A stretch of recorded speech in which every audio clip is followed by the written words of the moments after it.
Canada has a reputation.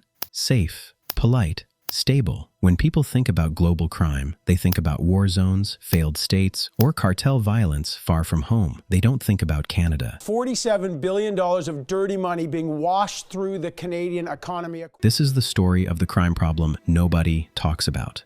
On the surface, everything looks normal.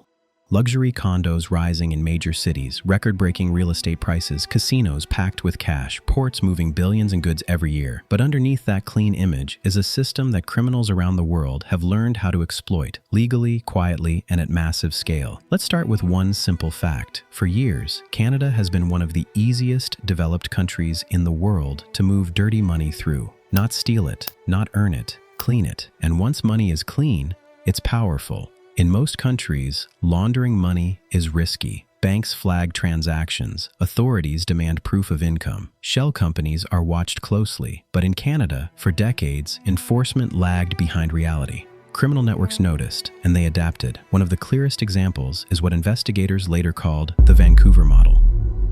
Here's how it worked. Money from drug sales, often generated in the United States, needed to be cleaned. Instead of hiding it offshore, criminal groups brought it into Canada in literal bags. That cash was then used in casinos, high-limit tables, short playtimes, minimal scrutiny, lose some, win some, cash out with a receipt. Suddenly, illegal money looked legitimate, and that money didn't stop there. It flowed straight into real estate, condos, luxury homes, commercial buildings, properties bought through corporations, trusts, third parties, often with no clear explanation of where the money came from. And here's the key part. For years, no one really stopped it. This wasn't because police didn't care. It was because the system wasn't built to catch it.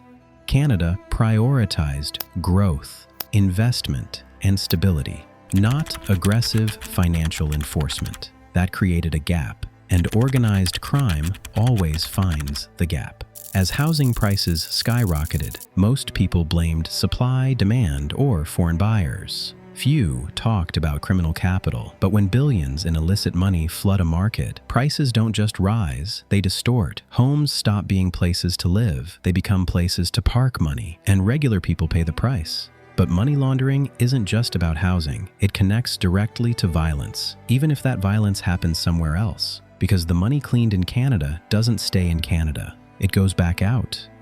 Now, let's talk about ports. Canada has some of the busiest ports in North America, and ports are perfect for crime. Why? Because volume protects criminals.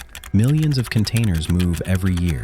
Only a fraction are inspected, and once illegal goods are mixed into legitimate trade, they disappear. This is modern organized crime. It's not loud, it's efficient, and Canada is extremely efficient. Another reason Canada is attractive is something most people never think about: legal friction. In some countries, authorities can quickly freeze assets, seize property, and demand financial transparency. In Canada, the process is slower, more cautious, more layered. That protects innocent people. But it also protects criminals who know how to stay just inside the rules. This creates a strange reality. Canada is not weak, it's stable, and stability is valuable to criminals because chaos attracts attention. Stability allows hiding in plain sight. There's also a cultural factor. Canadians don't like conflict. Institutions move carefully. Accusations require overwhelming proof. Enforcement avoids overreach. Again, this protects rights, but criminal organizations don't play by the same values. They exploit them. And this isn't just about foreign crime groups. Domestic organized crime thrives in the same environment. The uncomfortable truth is this: Canada didn't fail